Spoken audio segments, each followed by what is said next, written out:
He says, well, if you were disabled, you should have gone to the special needs line. And my response was, cripple privilege? He said, no, that's not what I said. Cripple privilege! He rolls his eyes and says, just take a seat. As I'm waiting, kill it with fire! You're gonna be so hot when you grow up. Okay, time for you to leave. Fine. I appreciate just socialism anyway. Oh, Jesus. Oh, hey, what can I get? Like whenever I see a pair of fun bags, I just want to honk them. Or if I see a guy's bulge, I just want to give it a little squeeze. Nah. Or whenever my teacher's handing out exams, I just want to give her a great class today, Miss Sullivan. Okay, do you have any intrusive... Ellen. Jesus, not me! Only to have her park that bread basket on your shoulder. Time to play Ratchet Pac-Man.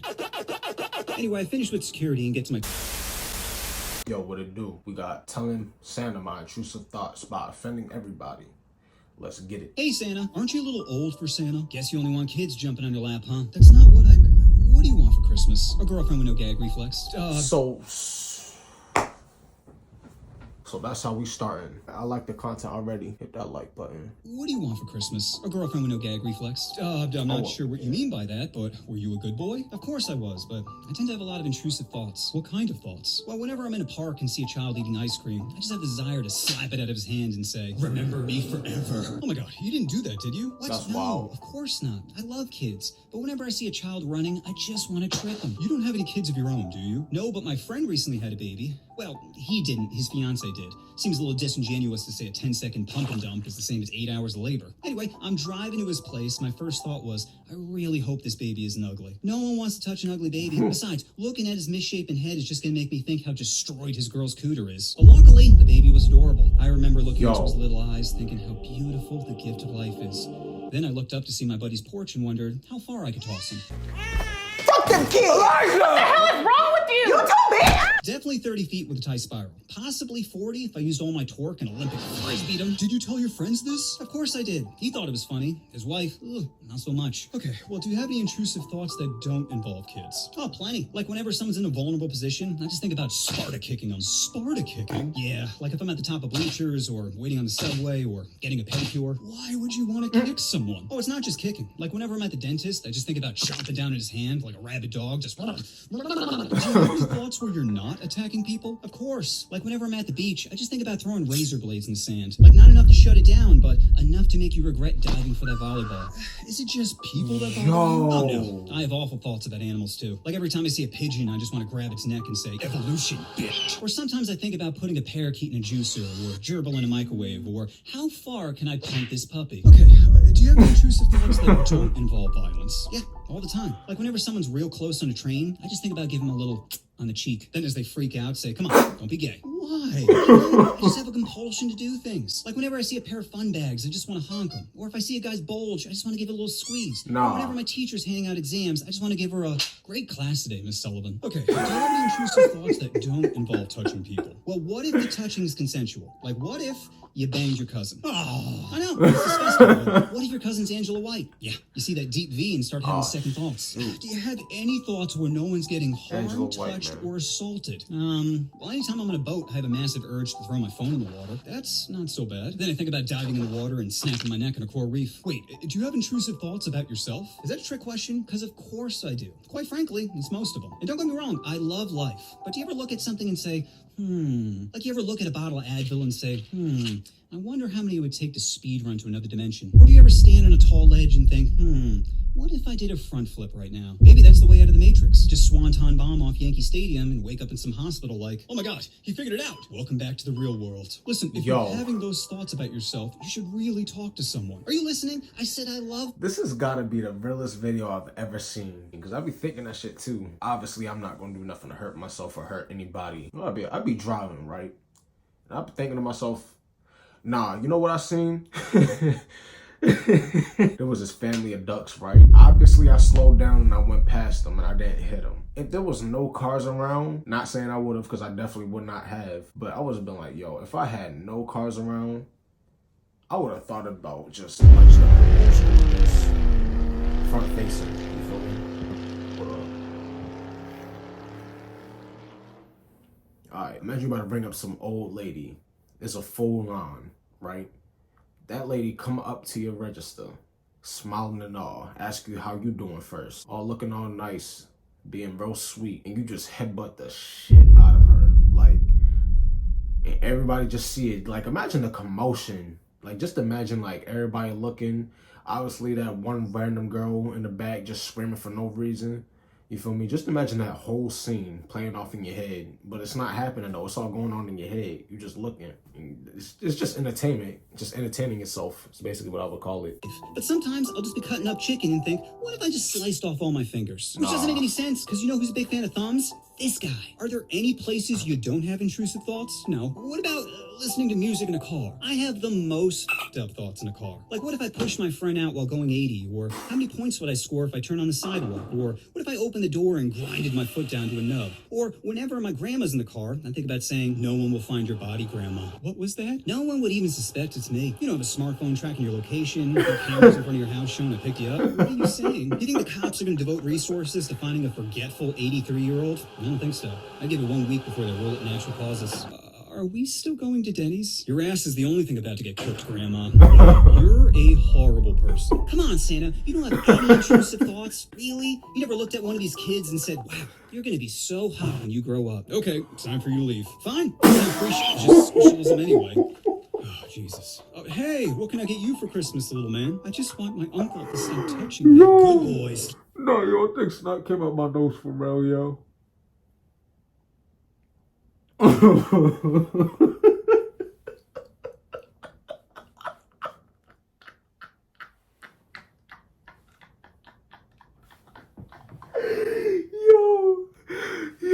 needed that laugh, bro. Oh my God, I really needed that. I have not laughed out hard in a minute, but being poor sucks, and nothing will deep throat you like poverty, pressing his lips against you, saying, give me everything you got. Recently, I made the mistake of booking a Spirit Airlines ticket, thinking, how bad can a 3-hour flight be? Spoiler alert, God, bro. I should have known they were the special needs airline by that short yellow bus they're driving. Even before my flight, I was angry. I'm trying to use the app to check in my bag, and it keeps popping up with processing error. Bro, don't nobody fuck with Spirit, bro. Quick story. My parents surprised me. They surprised me. They said we was going to Dominican Republic. They bought the tickets and everything, right? The day comes, they chose to go with Spirit, right? And that's like, I heard shit about, well, not something like this until I actually experienced it, right? We get to the airport. It's like, what, 6 o'clock in the morning, right? There's a big ass line. Everybody trying to figure out what's going on. They said something about like the terminal was down or something. And I ain't gonna lie, bro. As unfortunate as it was, you feel me, I would have loved to spend time with my family in DR, but I'm low-key glad that we did not go because I was trying to, you know what I'm saying, hang out with my homies for that senior week. You know what's crazy? It's not even because of, I don't even think it was because of them we missed the flight. Well, it kind of was their fault because, like, I mean, well, it was out of our control, but, like, they said something like the terminal was down and all this stuff, right? Bro, we in the little security aisle, like, you got to take off everything, you got to go through the little, you gotta go through the sensor and everything. Bro, we had to run to the plane. We get out of the security part because they was taking forever with my mom's stuff, bro. They was taking forever, no lie, right? We noticed we had, what, like 5 minutes to get to the terminal. Bro, when I tell you I hauled ass with my little brother, bro. I picked up my little brother, me and my mom, my dad, me and my little brother, we all running. I see that my little brother everybody not running fast enough. Bro, I pick up my little brother and I start running, right? I damn near collapsed because of my calves, right? I ain't gonna lie, I gotta work on my calves a little bit more. I feel like they're not too small for my body, but like if I put on any more like muscle, I'm gonna start looking like John Jones, no lie. I almost collapsed, right? And I wanted to like push people out the way so bad, but it was like, nah, I ain't gonna do all that. Cause like, nah, I stuck behind this old lady walking half of a mile, one half of a mile. I don't know, bro. She was just walking slow, but hey, I enjoyed my time with my homies for that week. You feel me? Let's go ahead and get back to this video. The flight was $70. What was I expecting? When I arrived at the airport, there were only 4 terminals to check in your bag, but only one of them was working. 2 were out of order, and 1 was just for international. Oh, yes, the international one was this is what it was called. People kept walking up thinking they were about to skip the line, only to be told foreign bitches only. Then after waiting 25 minutes, I begin to get anxious. I'm looking at the 5 people ahead of me like, I hope you Pop-Tarts know how to work a touchscreen. Eventually, I get to the front and realize it's $100 to check in a bag. Keep in mind, it's only $70 in the app. But at this point, I had no choice but to accept a corporate D and pay an extra $30. This is for you, corporate daddy. Then I get to security and I'm doing that toe tapping of, come on, come on. Eventually I get to the tiny dick detector and they stop me saying, sir, do you have anything on your leg? I'm like, yeah, I got a knee brace on. They're like, you're gonna have to take that off. I'm like, no problem, but I can't walk without it. They're like, sure you can. And I'm looking at the guy saying, do you moonlight as an orthopedic surgeon? No? Now how are you gonna tell me I can't walk without this? He says, well, if you were disabled, you should have gone to the special needs line. And my response was, cripple privilege? He said, no, that's not what I said. Cripple privilege! He rolls his eyes and says, just take a seat. As I'm waiting, a large black woman starts cutting lines saying she's gonna miss her flight. TSA's trying to calm her down and she's yelling, let me through! They ask what flight she's on, and lucky me, it's the same as mine. Could you imagine seeing Walmart Lizzo squeezing her way down the aisle? Your brain yelling, Jesus, not me! Only to have her park that breadbasket on your shoulder. Time to play Ratchet Pac-Man. Anyway, I finished with security and get to my terminal, and that's when the reality of where I was began to sink in. There was a man eating peanuts, just discarding shells on the ground, kids playing barefoot, a woman sleeping on 3 seats, and tons of sick people. Every 10 seconds I'd hear. So eventually I boarded the plane and was greeted by the smell of poop. Flight attendant said, Look, oh. Speaking of coughing, my bad. But like, speaking of coughing, bro, if somebody sneezing uncontrollably, that doesn't get annoying. But coughing, bro, I swear, every time I hear someone coughing, like, and it's a nasty cough, like, if it's just one nasty cough, I'm like, okay, cool. Second time, it's like, all right. Third time, bro, you gonna have to get out with all that shit, bro. Get out. I'm gonna be a doctor for y'all. Dr. Dante in the building, you feel me? Get black seed oil. It's gonna get all the mucus out your system. You gonna, you know what I'm saying? You can get the pill form, or you can get the oil form. You feel me? You can mix the oil with certain stuff. You feel me? But you're gonna taste that oil. I'm telling you. If you put the oil in some tea, you're gonna taste the oil still. I'm telling you. I mean, it's oil. Like, it's dead ass oil. So there's no way to, like, you mix it up and it's like, there's no way. You still gonna see like little oil bubbles. You feel me? It's oil. You feel me? But it's for you. It's good for you. I'm telling you. Put you on. You'll never get sick again. Issues, but should be resolved before departure. I'm thinking should be. I keep looking at myself. Better be. Then I get to my seat, open up the overhead compartment to find a baby stroller that has liquid dripping from it. Is it milk, pee, splooge from a curious uncle? Who knows? So I sit down and immediately realize the seats don't recline. I'm like, why would I want to fall asleep right now when I'm clearly in heaven? Eventually, a cute girl comes over and sits next to me. Initially, I was excited, thinking I avoided the black hole, but then I noticed she was vibrating. I'm like, you good, girl? She says, I just get really nervous on planes. I'm like, don't worry, flying is the safest way to travel. I mean, more people die from Advil than plane crashes. Yet I'm never popping a bottle like, today's the day! Unfortunately, my rational thought did not pierce her emotional brain, and during takeoff, she starts clutching my hand, which would have been cute if she hadn't just touched her I'm getting over a cold nose. But at this point, I take an illness over ground zero of a panic attack. Some time passes, and we start to experience turbulence, which causes the woman next to me to start freaking out again. I'm trying to calm her down, only to have it ruined by the pilot. You see, a normal pilot would say, hey folks, we're hitting some turbulence. Make sure to keep your seatbelt fastened, and we'll let you know when it's over. But this guy says, ladies and gentlemen, we're hitting a little turbulence, and we're just trying to figure out what's going on. Woman's like, what does he mean he doesn't know what's going on? I'm like, I don't know. Maybe he doesn't know what f***ing turbulence is. Now I'm beginning to tweak, because it smells like poop, I keep hearing people coughing, and the woman next to me keeps orgasming every time there's a drop in air pressure.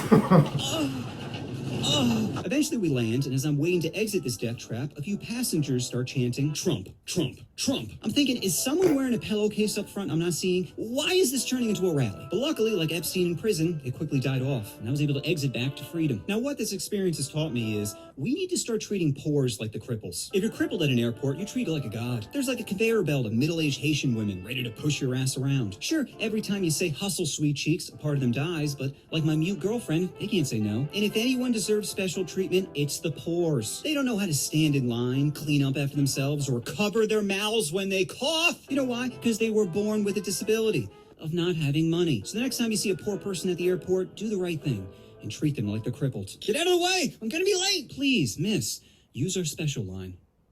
Alright, the last vid that's gonna be for the video.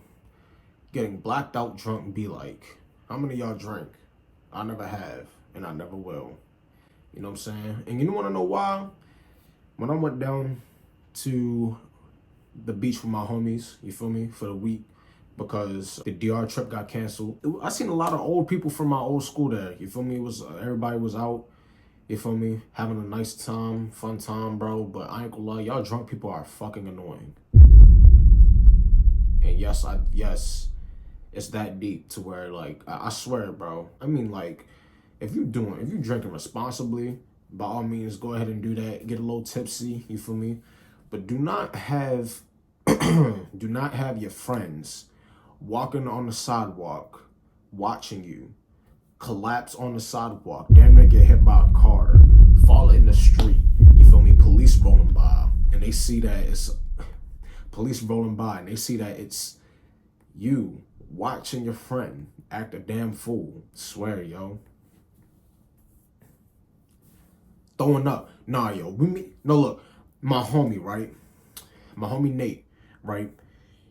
His grandmother let us stay down at her place for the week, right? We throw a little party there, you feel me? I wish I took a picture, but look, I was too in the moment, you feel me? I ain't gonna lie, bro. I don't really be on my phone I be on my phone like that, but I don't be on my phone like that. Like if I'm in a social setting, bro, I'm staying in the moment. I'm not capturing nothing for real. It's all in my mind, you feel me? I don't gotta delete that shit later, you know what I'm saying? But yeah, bro.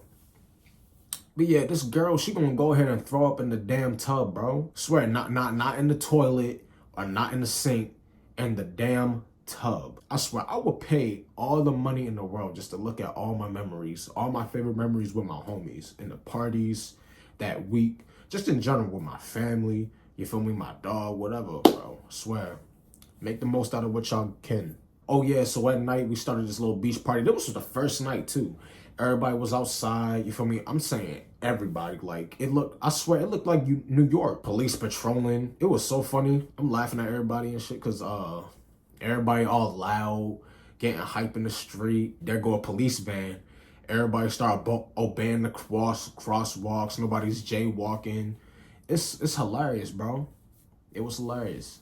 Drinking is great for like 4 shots. Every shot after is like saying the N-word in public. You might get away with a few, but eventually you'll suffer liver damage. Now, I didn't always drink in college. Like a bi girl, I'd be straight on the weekdays and experiment on the weekends. But when I did drink, I went hard, with the goal of nailing someone with my hammered body. And my favorite way to drink was by playing games, because ingesting mass quantities of alcohol implies you have a problem. But if you add cards, it's somehow fine. Now, I loved most games, but the problem was they were too common. Every house had Pong, Kings, keg stands, but I wanted something that no one else had. So after doing a little research, I came across the greatest beer drinking game, Battle Shots, which was essentially Battleship with shot glasses. Given the term getting blasted, a whole new meaning. So I got some pizza boxes, mapped out a grid, added some flair, and bam! Had a beautiful Battle Shots board. Oh, that board brought so many positive memories. I can't tell you how many women I smashed from the opening line of I bet you're trash at strategy games. And beyond women, it was great at making friends. There is no better bonding experience than competing over who gets drunk the fastest. Needless to say, I love the game, but when I graduated later that year, I knew I had to give it up. You can't binge drink in the real world without coming off as sad. So I gave the game to my homie, saying I hope this brings you as much poon and friends as it brought me. Fast forward 6 months later, and I go back to campus to visit some friends. When I arrived, they had Battle Shots set up, being like, do you want to play? I'm like, hell yeah. So I play a game, and as soon as it's ending, a bunch of people arrive. When they see or they're like, yo, let's play a tournament. And this is where I fucked up. You see, normally I just play one game, let alone multiple in a row, but because I had alcohol in my system, I was not thinking correctly. And by the time game 3 rolled around, I blacked out. I wake up the next morning in immense pain to the sound of I'm a tumor, I'm a tumor, I'm a tumor. My head is spinning, I'm super dehydrated, and I'm slowly going insane from that fucking tumor sound. I can tell it's coming from the corner of the room, so I go to stand up and immediately collapse. My right leg is throbbing, and my jeans are covered in blood. I am barely comprehending reality, but I am motivated to make that sound stop. So I start dragging myself on the ground, pushing aside pizza boxes and beer bottles till I find the computer and hammer fist it off. Then I start dragging myself to the bathroom and find my friend brushing his teeth, who says, rough night? I'm like, water. So he gets me a glass, and I proceed to spend the next 6 hours on the couch trying to regain brain function. Eventually, reality starts to come back, and I ask my friend, what happened last night? He's like, you don't remember? I'm like, I remember playing Battle Shots, and then I blacked out. He's like, well, first, you destroyed Battle Shots by spilling cranberry juice all over it. Then you drunk dialed your ex on speakerphone and asked if she was available for a quick smash session. Tits. What did she say? She said you only call her when you're drunk, and hung up. I'm like, that's accurate. Okay, then what happens? Then we all went out to the bar, and you're doing your usual walking around, telling everyone how much you love them. Things are going great until you walk outside. Knowing you were fucked up and probably up to no good, I decide to follow you. You then get up on this rusty sewer grate and start pissing. I tell you that's a bad idea, and your response was, woo! Mid-woo, the grate collapsed, and you fell in. I'm like, wait, I fell in? He's like, yep, right. And as I looked around me, I thought I was covered in dirt when I was actually covered in shit. Disgusted, I'm like, okay, Then what happened? He's like, well, I couldn't get you out, and you weren't helping, so I went back into the bar and got a few people who helped drag you out. Then I put you on my shoulders, and firemen carried you back to the house. I'm like, damn, dude, that's really nice of you. And I'm sorry to say this, but I think I destroyed your laptop. He's like, what the fuck? I'm like, bro, I was in pure agony, and you played 10 hours of Peter saying I'm not a tumor? What do you think was gonna happen? He's like, I should have left you in that hole. And the word hole echoed in my brain. I'm like, I gotta see this. So the next day I went to the alleyway and get my way to the sewer grate. And my friend was not kidding. There was literally a 7-foot concrete hole with blood still on the wall, probably from my busted leg. And I remember just being like, holy shit. If my friend wasn't here to get me out and I woke up in some Saw-like dungeon, I'd probably have a panic attack. I mean, I could barely drag myself to the bathroom the next morning, let alone Shawshanking myself to freedom. That's when I had the realization that alcohol is a cruel bitch. It's like Planned Parenthood of the mind, where it keeps aborting all your good decisions. That's why I decided to go with Plan B and just smoke weed instead. It's all the fun of escaping reality without the fear of waking up as a Ninja Turtle. Kill me. Oh. Kill it with fire! You know what you want to do? Oh, you want to push that subscribe button? Oh. Bro, his outro is crazy. But hopefully you guys enjoyed that. That was reacting to Offending Everybody. You feel me? Make sure you like, comment, subscribe, share the video. I'm out. This shit ain't no gang. Once you say it's up, it ain't no pause. No, I'm walking with this Glock behind my draw. Ready to talk.